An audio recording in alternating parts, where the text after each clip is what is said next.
Salam Bapak dan Ibu Guru hebat.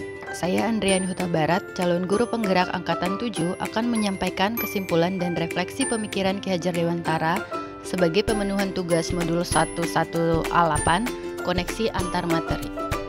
Pendidikan adalah tempat persemaian benih-benih kebudayaan dalam masyarakat.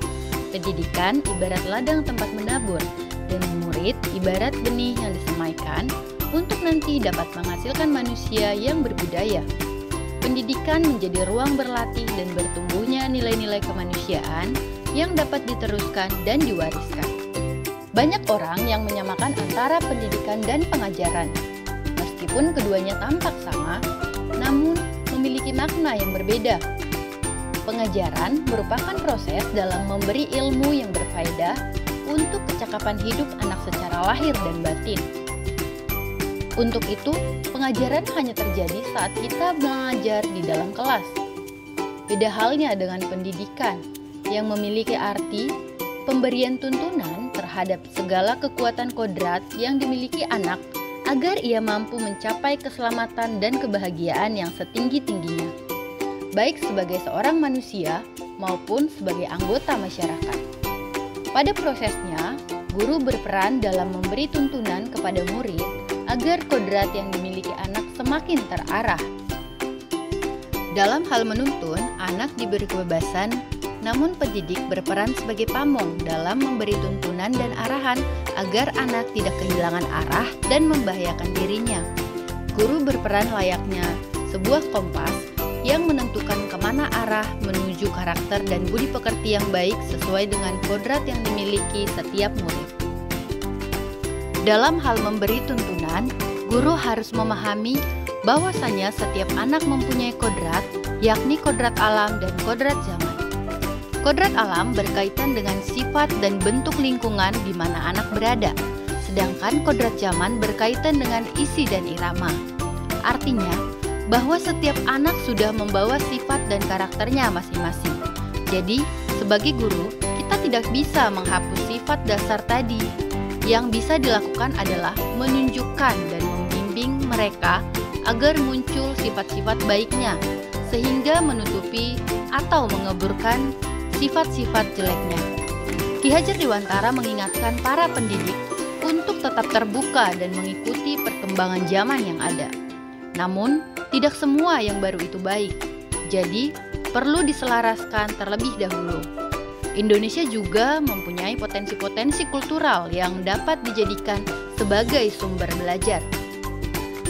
Peran guru dalam mendidik tidak terlepas dari trilogi pendidikan Ki Hajar Dewantara yang dikenal sebagai semboyan pendidikan di Indonesia, yaitu Ingarso Sung Tulodo, yang berarti di depan memberi panutan. Sebagai seorang guru, setiap hal yang dilakukan harus menjadi teladan bagi muridnya.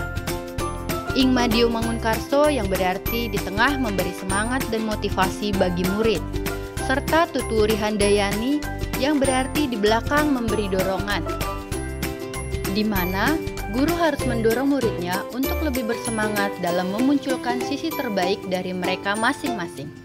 Selanjutnya, Ki Hajar Dewantara juga memperkenalkan 3 asas trikon, yaitu 3 asas yang berawalan kon, yaitu kontinu, konvergen, dan konsentris. Kontinuitas merupakan pengembangan pendidikan yang harus dilaksanakan secara berkesinambungan, dilakukan secara terus-menerus dengan membuat perencanaan yang baik. Karena suatu kondisi yang baik tidak akan mudah dicapai dalam waktu yang singkat seperti sulap. Melalui perencanaan yang dilanjutkan pelaksanaan dan diakhiri dengan evaluasi dan perbaikan yang tepat. Konvergensi merupakan pengembangan pendidikan yang dilakukan bisa mengambil dari berbagai sumber di luar negeri, namun harus disesuaikan dengan kebutuhan yang kita miliki sendiri. Seperti dewasa ini, era digital yang telah memudahkan para guru untuk dapat mempelajari berbagai informasi pendidikan dari mana saja dan kapan saja. Dan yang terakhir adalah konsentris, merupakan pendidikan yang dilakukan tidak lepas dari kepribadian bangsa kita sendiri, karena tujuan utama pendidikan kita adalah menuntun tumbuh kembang anak setinggi-tingginya sesuai dengan karakter budayanya sendiri. Kita boleh mempelajari dan menggunakan teori atau dasar pendidikan dari bangsa lain. Namun, kita harus sesuaikan dengan budaya daerah agar memperoleh kemajuan yang sesuai dengan harapan dan budaya kita.